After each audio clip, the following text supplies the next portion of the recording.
ಕನ್ನಡದ ಬಗ್ಗೆ ಅವಹೇಳನಕಾರಿ ಹೇಳಿಕೆ ಹಿನ್ನೆಲೆ ಗಾಯಕ ಸೋನು ನಿಗಮ್ ವಿರುದ್ಧ ಕರ್ನಾಟಕ ರಕ್ಷಣಾ ವೇದಿಕೆ ದೂರು ದಾಖಲಿಸಿದೆ.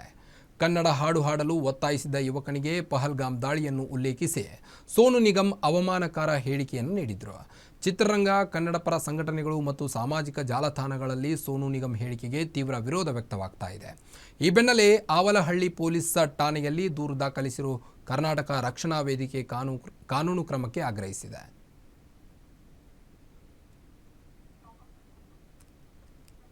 ಸೋನು ನಿಗಮ್ ಅವರು ನಿನ್ನೆ ಒಂದು ಖಾಸಗಿ ಕಾರ್ಯಕ್ರಮವೊಂದರಲ್ಲಿ ಕನ್ನಡ ಅನ್ನೋದಕ್ಕೆ ಪಹಲ್ಗಾಮ್ ಹತ್ಯೆಯಾಗಿರುವುದು ಅಂತ ಸೋನು ನಿಗಮ್ ಅವರು ಒಂದು ಮಾತನಾಡಿದರು.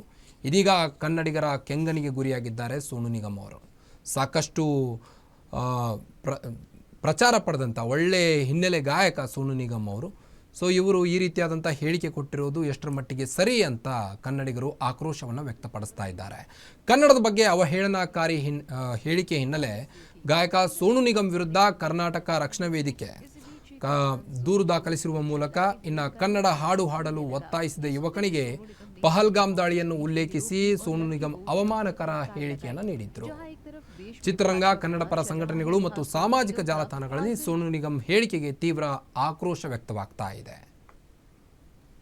ನೋಡಿ, ಇವತ್ತು ಕರ್ನಾಟಕದಲ್ಲಿ ನಮಗೆ ಯಾವ ಪರಿಸ್ಥಿತಿಯಲ್ಲಿದೆ ಅಂದರೆ, ಕರ್ನಾಟಕದಲ್ಲಿ ನಾವು ಕನ್ನಡ ಮಾತಾಡಿ ಕನ್ನಡ ಹಾಡು ಹೇಳಿ ಅಂದರೆ ಕನ್ನಡಿಗರ ಮೇಲೇ ದರ್ಪ ತೋರುವಂತಹ ಪರಿಸ್ಥಿತಿಗೆ ನಾವು ಈ ಕನ್ನಡಿಗರು ಬಂದು ತಲುಪಿದ್ದೀವಿ.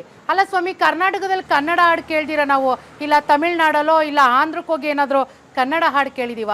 ಅಲ್ಲ, ಈ ಸೋನು ನಿಗಮ್ ಎನ್ನುವಂತಹ ಈ ಪ್ರಸಿದ್ಧ ಗಾಯಕ ಅನ್ನೋ ತಲೆ ಮೇಲೆ ಏರಿರುವಂಥ ಒಬ್ಬ ಗಾಯಕ, ಇವರ ಒಂದು ಹಿಂದಿ ಇಂಡಸ್ಟ್ರಿಯಲ್ಲಿ ಇವ್ರಿಗೆ ಅವಕಾಶ ಸಿಕ್ಕದೇ ಇದ್ದಾಗ ಇದೇ ಕನ್ನಡ ಇಂಡಸ್ಟ್ರಿ ಇವ್ರನ್ನ ಹೋಗಿ ನಿರ್ಮಾಪಕರೆಲ್ಲ ಇವ್ರನ್ನ ಹೋಗಿ ಕರ್ಕೊಂಬಂದು ಇವ್ರಿಗೆ ಕೈ ತುಂಬ ದುಡ್ಡು ಕೊಟ್ಟು ಇವ್ರಿಗೆ ಕಾರ್ಯಕ್ರಮಗಳು ಹಾಡೋದಕ್ಕೆಲ್ಲ ಅವಕಾಶ ಕೊಟ್ಟಿದ್ದು ಇದೇ ಕರ್ನಾಟಕದ ಜನರು ಇವ್ರನ್ನ ಕೈ ಹಿಡ್ದಿದ್ದು. ಆದರೆ ಇದೇ ಸೋನು ನಿಗಮ್ ಅವರು ಇಷ್ಟು ದರ್ಪದಿಂದ ವೇದಿಕೆ ಮೇಲೆ ಕನ್ನಡಿಗರ ತನವನ್ನು ಅವಮಾನಿಸುವುದು, ಕನ್ನಡ ಹಾಡು ಹೇಳಿ ಅಂದಿದ ತಕ್ಷಣ ಕಾಶ್ಮೀರದಲ್ಲಿ ನಡೆದಿದ್ದಂತಹ ಭಯೋತ್ಪಾದನೆಯನ್ನು ಇವೆರಡಕ್ಕೂ ಹೊಂಚಾಕಿ ಮಾತಾಡಿರುವಂಥದ್ದು ದೊಡ್ಡ ತಪ್ಪು. ಇವರು ನಮ್ಮ ಕರ್ನಾಟಕದಲ್ಲಿ, ನಮ್ಮ ದೇಶದಲ್ಲಿ ಇರುವಂಥ ಸೋನು ನಿಗಮ್ ಅವರು ಏನು ಈ ಒಂದು ಆವಲಹಳ್ಳಿ ಪೊಲೀಸ್ ಲಿಮಿಟ್ಸಲ್ಲಿ ಒಂದು ಕಾಲೇಜ್ನಲ್ಲಿ ನಡೆಯುವಂಥ ಒಂದು ಕಾರ್ಯಕ್ರಮದಲ್ಲಿ ಕನ್ನಡಿಗರನ್ನು ಅವಹೇಳನವಾಗಿ ಮಾತನಾಡಿರುವಂಥದ್ದು ಇವತ್ತು ದೇಶಾದ್ಯಂತ ಇದು ಸುದ್ದಿ ಸಾಮಾಜಿಕ ಜಾಲತಾಣಗಳಲ್ಲಿ ಹರಿದಾಡ್ತಿರುವಂಥದ್ದು. ಅದಕ್ಕಾಗಿ ಇವತ್ತು ಆವಲಹಳ್ಳಿ ಪೊಲೀಸ್ ಠಾಣೆಗೆ ಕರ್ನಾಟಕ ರಕ್ಷಣೆಗೆ ರಾಜ್ಯಾಧ್ಯಕ್ಷರಾದಂಥ ನಾರಾಯಣಗೌಡರ ಆದೇಶದ ಮೇರೆಗೆ ಇವತ್ತು ನಮ್ಮೆಲ್ಲ ಕರವೇ ಮುಖಂಡರು ಮತ್ತು ನಮ್ಮ ಕಾನೂನು ಘಟಕದ ಅಧ್ಯಕ್ಷರಾದಂಥ ಕುಮಾರ್ ಅವರ ನೇತೃತ್ವದಲ್ಲಿ ಇಲ್ಲಿ ಅವರಿಗೆ ಕಂಪ್ಲೇಂಟ್ನ ಕೊಡಲಿಕ್ಕೆ ಅಂತ ಬಂದಿದ್ದೀವಿ. ಅವರು FIRನ ಮಾಡ್ತೀವಿ ಎನ್ನುವ ಭರವಸೆ ನೀಡಿರೋ ಜೊತೆಗೆ ನಾಳೆ ಆ ಕೇಸನ್ನು ಕೂಡ ಆ ಕೇಸ್ ಸಂಬಂಧಪಟ್ಟಂತೆ ಆ ಒಂದು ಇದನ್ನು ಕೂಡ ಎಲ್ಲ ಸೋಷಿಯಲ್ ಮೀಡಿಯಾಗಳಲ್ಲಿ ಹಾಕುವಂಥ ಕೆಲಸವನ್ನು ಮಾಡ್ತೀವಿ.